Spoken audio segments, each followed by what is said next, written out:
Search for Truth 2, Lesson 3, Chart 7. Israel becomes a nation. Joseph tells his dream. Of Jacob's 12 sons, Joseph, the first son of Rachel, was the most favored. While the 10 older sons were rough, wild, and lawless, Joseph's characteristics and spiritual ideals reflected those of his father, grandfather, and great-grandfather. To show his love, Jacob awarded Joseph a coat of many colors. This beautiful, expensive garment was not suitable for labor, but was the distinguishing mark of a superior or overseer. Consequently, his brothers suspected that he would receive the birthright blessing. Meanwhile, Joseph experienced dreams of his brothers bowing to him. After he related these dreams, they hated him even more. One day, as Joseph was approaching in a field where his brothers were keeping their flocks, they conspired to kill him. However, Judah intervened and convinced them that the youth should be sold to a caravan of Ishmaelites for 20 pieces of silver. To make his disappearance less suspicious, Joseph's coat was dipped in animal's blood and shown to their father. Again, Israel was deceived. How bitterly he learned the lesson, whatsoever a man soweth, that shall he also reap. Galatians 6 and 7. Sold into Egypt. Joseph resolved to make the best of the situation. If he must be a slave, he would be the best one. In Egypt, the Ishmaelites sold him to the house of Potiphar. Blessings and prosperity came to that house because of Joseph. Joseph refused the advances of Potiphar's wife, but she falsely reported to her husband that he had tried to seduce her. Immediately, the youth was imprisoned. In prison. Joseph won the confidence of the jailer and his fellow prisoners and interpreted their dreams. Interprets dreams.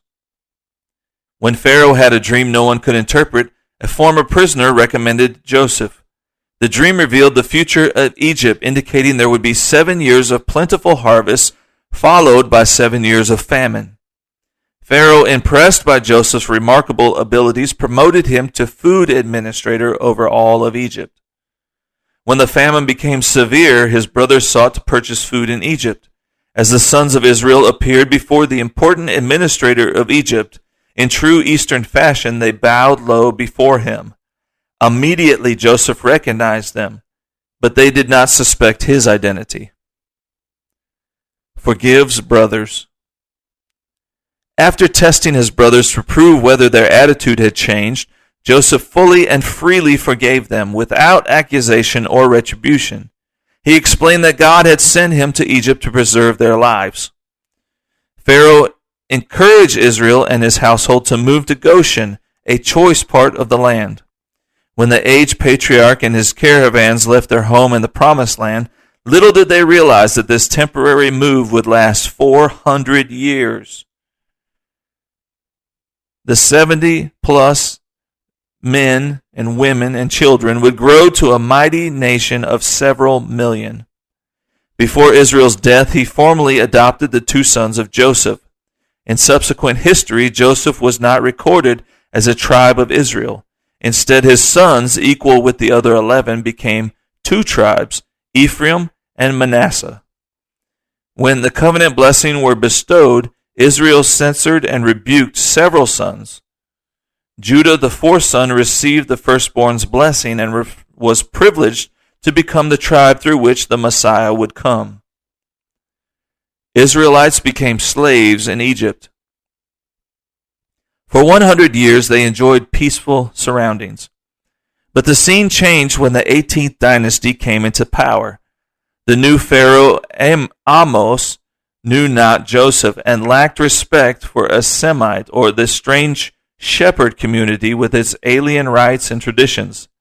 He also viewed their rapid increase and feared that in the event of war they might ally themselves with an enemy. Therefore, Israel was placed in bondage to become a race of slaves. Pharaoh hoped that slavery would produce a double benefit, hinder their rapid growth, and provide free labor for their projects. Weren't the Israelites free men? Hadn't God promised to care for them and make them prosperous? Yes, he had. But the people had neglected their covenant obligations. God called another man, whom we shall study in our next lesson, to write the covenant terms and conditions and show it to the people. Our next lesson details the fantastic deliverance of God's covenant people. His chosen ones were never meant to be oppressed, defeated slaves, then or now. Prepare for some dynamic miracles as about 3 million ex-slaves march out of Egypt, free at last.